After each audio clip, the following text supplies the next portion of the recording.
அனைவருக்கும் வணக்கம். என்னுடைய சேனலை சப்ஸ்கிரைப் பண்ணாதவங்க சப்ஸ்கிரைப் பண்ணுங்க. இன்று வாட்டர்ஃபால் ஸ்டிச் எப்படி பண்ணுவது என்பதை ஆரி ஒர்க்கில் பார்க்க போகிறோம். வாட்டர்ஃபாலுக்கு இந்த மாதிரி ஒரு படம் வரைஞ்சிக்கிறணும். வரைஞ்சிட்டு நம்ம செயின் ஸ்டிச்சு மாதிரியே தான் செயின் ஸ்டிச்சில் அதில் குட்டி குட்டி செயினாக போடணும். அதுதான் வாட்டர்ஃபால் ஸ்டிச்சு.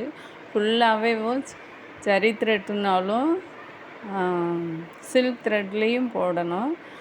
அது குட்டி குட்டி செயினாக போட்டோமாக்கா அழகாக இருக்கும். நம்ம ப்ளவுஸில் இந்த மாதிரி ஸ்டிச்சு எம்டி ப்ளேஸில் போடுறப்ப அழகாக இருக்கும். அதுக்காக இந்த ஸ்டிச்சு யூஸ் பண்ணுறோம்.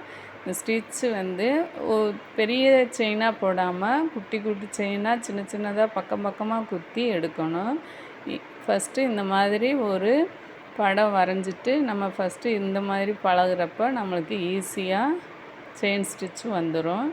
இதில் பழகிறப்ப தான் நம்மளுக்கு செயின் ஸ்டிச்சே நல்லா தரவாக வரும். இந்த மாதிரி கீழே நீடில் குத்தி எடுக்கிறப்ப ஈஸியாகவும் வந்துடும். ஃபஸ்ட்டு ஜரி த்ரெட்டில் பழகிட்டு அதுக்கடுத்து சில்க் த்ரெட்டில் பழகுங்க. பழக பழக நம்மளுக்கு ஸ்டிச்சஸ்லாம் எல்லாமே நல்லா வந்துடும். கொஞ்சம் ஃபஸ்ட்டு தான் கொஞ்சம் கஷ்டமாக இருக்கும். எந்த ஒரு தொழிலையும் கஷ்டத்தோடு பழகிட்டோமாக்கும் நம்ம லைஃப்க்கு ரொம்ப யூஸ்ஃபுல்லாக இருக்கும்.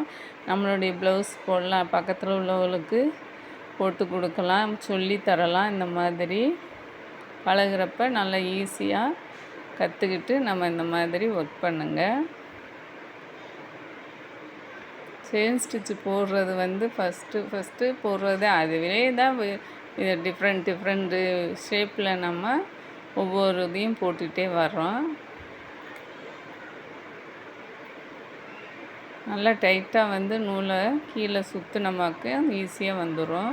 கொஞ்சம் லூஸ் விட்டால் தான் கலண்டுரும். அதனால் டைட்டாக விட்டுட்டு அந்த நிப்பிளில் கோர்க்க அப்படி இழுக்கணும். நம்மளை ஆப்போசிட் டைரெக்ஷனில் அந்த நீடில் வச்சு நம்ம பக்கமாக திருப்பி இழுக்கிறப்ப ஈஸியாக வந்துடும்.